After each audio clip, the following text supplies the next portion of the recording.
आज आपण मालवणी पद्धतीने ओल्या काजूची भाजी किंवा उसळ कशी करायची ते पाहतोय। कमी वेळात आणि घरी असलेल्या मसाल्यांपासून साधी सोपी भाजी तयार होते, पण दिसायला अगदी हॉटेलसारखी दिसते आणि त्याची चवही अप्रतिम लागते। सध्या बाजारात ओले काजू आले आहेत, तर तुम्ही एकदा नक्की काजूची उसळ करून बघा। नमस्कार, मी श्रावणीज होम किचन मध्ये तुमचं मनापासून स्वागत आहे। तर सुरुवात करूयात। तर ओल्या काजूच्या भाजीसाठी एक वाटी म्हणजे 200 ग्रॅम एवढे सोललेले ओले काजू घेतले आहेत। ह्या काजूची साल काढण्यासाठी ह्यात गरम पाणी घातलंय।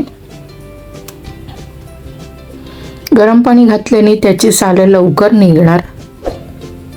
तर हे 15-20 मिनिटं काजू असेच भिजत ठेवले आहेत। आता इथे मालवणी खोबऱ्याचं वाटण करण्यासाठी 2 चमचे सुकं खोबरं, 2 चमचे ओलं खोबरं, उभा कापलेला कांदा, 2 बेडगी मिरची, 2 लसूण, पाव इंच आलं आणि शेवटी वाटणात कोथिंबीर आणि आलं लागणार आहे। इथे वाटणासाठी फक्त ओलं खोबरं घेतलं तरी सुद्धा चालेल। आता 2 चमचे तेल गरम करून उभा चिरलेला कांदा ओलसरपणा निघेपर्यंत परतला। नंतर लसूण आलं घातलं, ते सुद्धा परतलं। दोन्ही पण छान परतल्यावर बेडगी मिरची परतवली। अशी एखादी मिरची खोबऱ्यामध्ये घातली तर भाजीला रंग चांगला येतो। आता सुकं खोबरं आणि ओलं खोबरं भाजायचं। मीडियम आचेवर खोबरं सोनेरी रंगावर भाजून घ्यायचं। सोनेरी रंग आल्यावर गॅस बंद करून थोडा वेळ खोबरं भाजून घ्यायचं आणि कच्चं आलं आणि थोडी कोथिंबीर घालून थंड झाल्यावर मिक्सरला वाटून वाटण तयार करून ठेवायचं। तर आता भाजी किंवा उसळीसाठी 4 चमचे तेल गरम केलं। त्यात अर्धा इंच दालचिनी, 3 काळी मिरी, 1 लवंगा आणि पाव चमचा जिरं फोडणीला दिलं। तमालपत्र घालून फोडणी परतवली।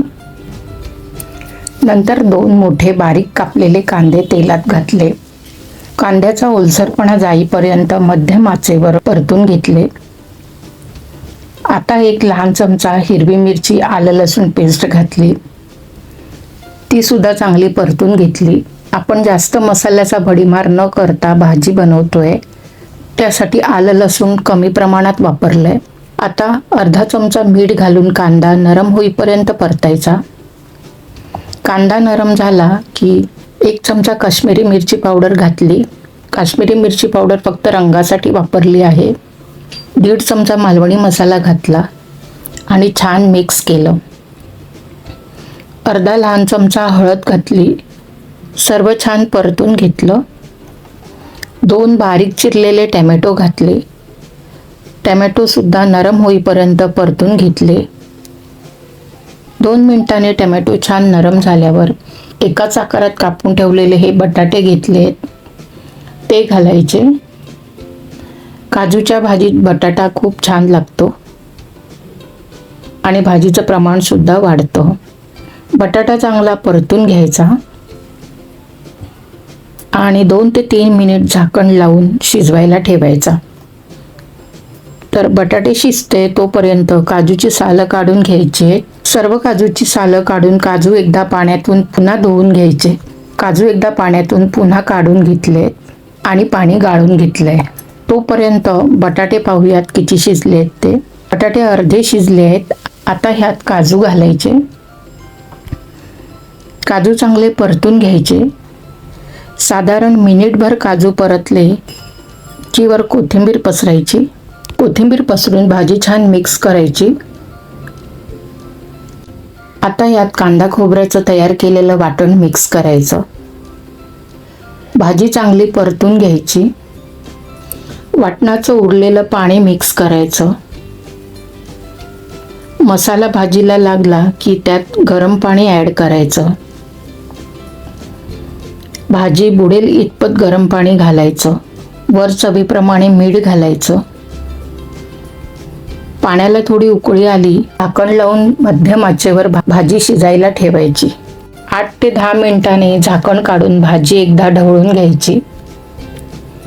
इथे 4 चमचा काजूची पेस्ट घालायची आहे।